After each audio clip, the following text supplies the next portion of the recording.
제가 3년 8개월 동안 이제 모은 금액은 이 정도입니다. 안녕하세요, 아라톰입니다.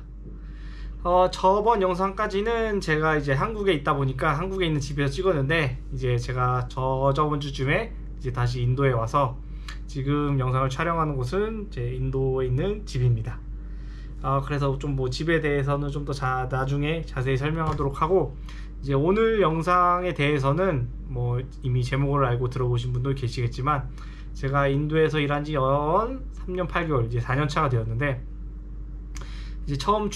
퇴근할 때 그 느낌은 아직도 잊지 못할 것 같아요. 이제 퇴근하면서 이 일을 몇십 년 동안 해야 되다니, 이제 그 생각을 하면서 퇴근을 했는데, 이제 어느새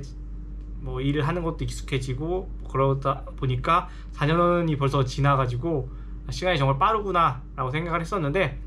뭐 저번에는 관련해서 이제 돈 얘기도 했고, 그래서 이번에는 제 개인적인 생각이지만 돈을 얼마나 받느냐 또 중요하지만 얼마나 모았느냐도 또 그거에 못지않게 중요하다고 생각해서, 저번 영상에서는 얼마나 받았냐에 대해서 이야기를 했다면, 이번에는 내가 얼마나 모았냐에 대해서 좀 이야기를 해보려고 해요. 이제 저도 3년 8개월 동안 직장 생활을 했고, 이제 그간 얼마를 모았을까, 이제 이 부분을 좀 공유를 해주면은 뭐 개인의 편차마다 있겠지만, 그래도 인도행을 택하거나 해외 취업을 택하는데 좀 도움이 되실 것 같아서 이제 이 부분도 이야기를 해드리려고 하는데, 저는 20년도 8월에 입사를 해서 이제 총 3년 8개월을 일했고, 한 월급은 대략 계산해 보니까 한 45번 정도 받은 것 같아요.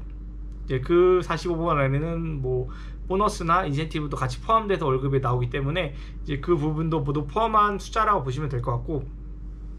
이제 저 같은 경우, 모든 현지인 같은 경우는 월급을 현지 화폐로 받기 때문에 이제 원화가 아니고 이제 루피로 이제 현지 계좌에 입금되고, 나중에 뭐 필요에 따라서 한국 돈으로 환전하는 경우도 있긴 한데, 이제 저 같은 경우는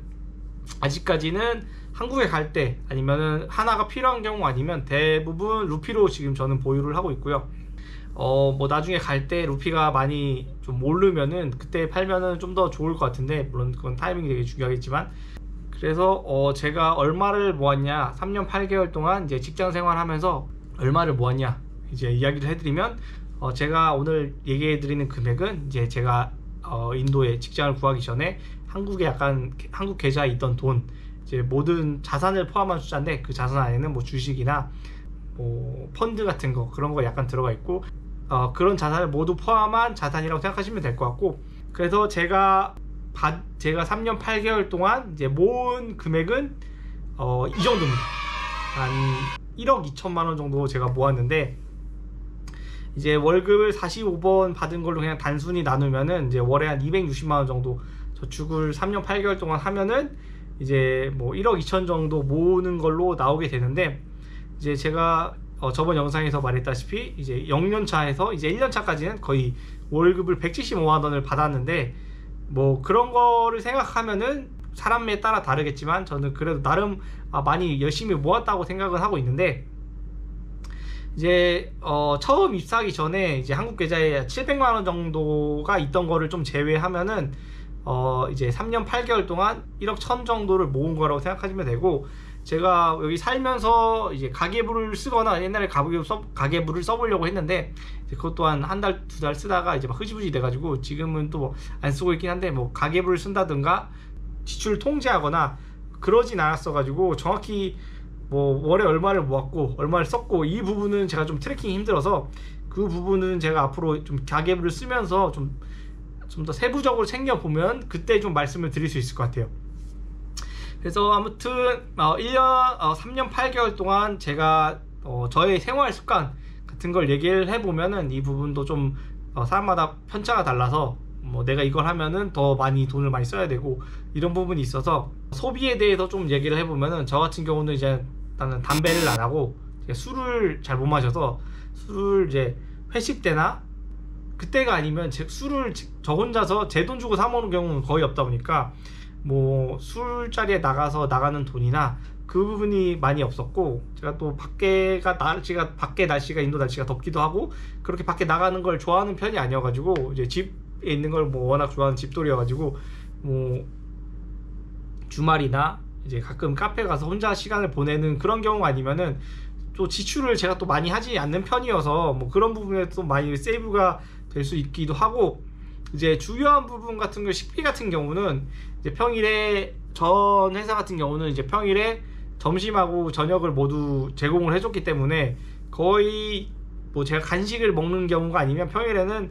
거의 지출이 없었어요. 그냥 퇴근하고 나서 바로 집에 가서 뭐 그런 경우가 많았으니까 거의 지출이 없었고,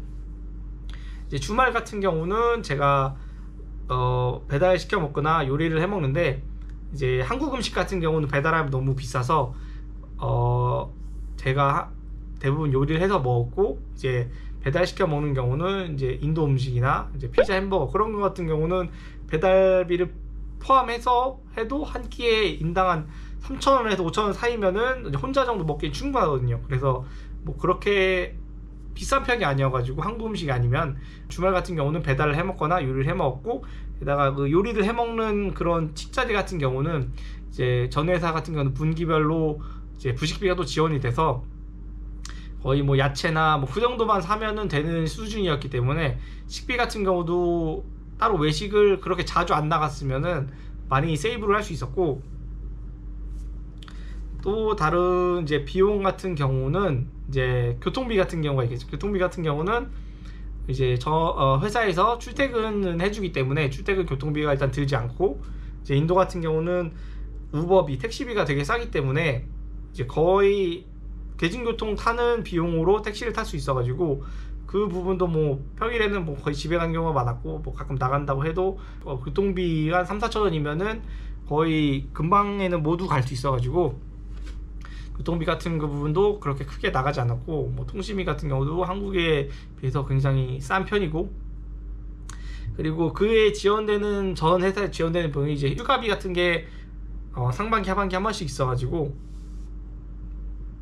이제 여행을 내가 만약에 간다 그러면은 숙박비나 이제 비행기 항공료 같은 경우는 이제 한도 내에서 쓰게 되면은 대돈이 안 나가는 상황이었고, 식비 정도만 제가 부담을 하면 되는 상황이었기 때문에 딱 그 뭐 그렇게 여행을 가도 부담이 되지 않는 수준 선에서 제가 여행을 갔기 때문에 결과적으로 보면은 좀 돈을 많이 모을 수 있었던 거는 이제 그 제 전 영상에서 월급이 좀 적었지만 돈을 많이 좀 모을 수 있었던 거는, 일단 인도가 물가가 뭐 진짜 비싸게 살면 나도 비싸게 살 수 있는데, 이제 비싸다고 생각하면은 한없이 비싸게 있을 수 있는데, 좀 어느 정도 좀 포기를 하면은 돈을 진짜 많이 아낄 수 있는 것 같아요, 한국 지금 물가에 비해서. 그래서 뭐 회사의 지원 같은 경우, 복지 같은 경우 일본, 그리고 인도의 좀 저렴한 물가, 그 부분이 좀 생활비를 절약을 해서 돈을 좀 많이 모을 수 있었던 것 같고, 그 다음에 이제 모은 돈을 또 저축을 하거나 재테크를 해야 되잖아요. 그래서 모은 돈의 경우에는 저 같은 경우는 이제 0에서 2년 차까지는 거의 예적금에, 인도 계좌에 있는 예적금에 거의 투자를 했어요. 인도 같은 경우는 예적금 이자 1%에서 뭐 7.5% 이 정도 되는 게 예적금이 많기 때문에 확실히 한국보다 금리는 높은 편이어서 저축을 하기에는 되게 좋은 환경이었는데, 이제 그렇게 예적금만 하다 보면 좀 재미가 없잖아요. 좀 다른 쪽 재테크에 관심을 가렸었는데,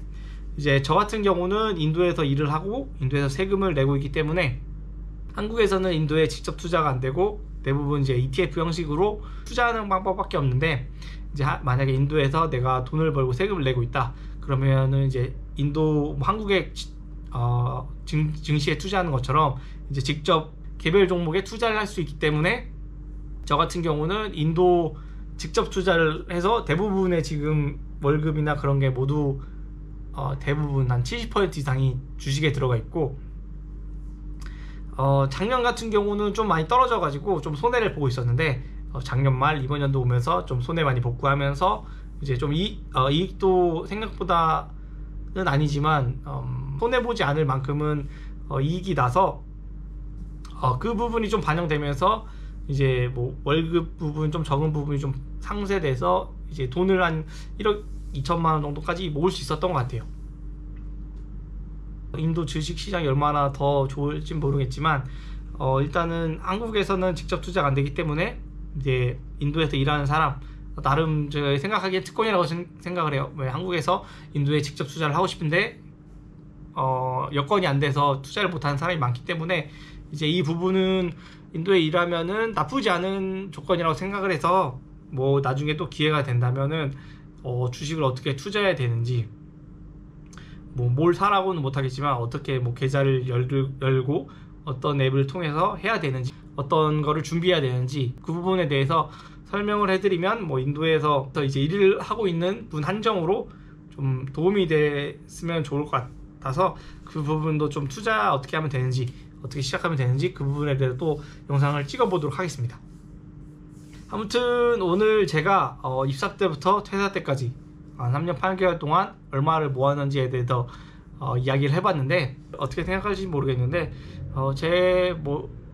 뭐 그렇게 지출을 많이 통제하지 않았음에도 뭐 제 생활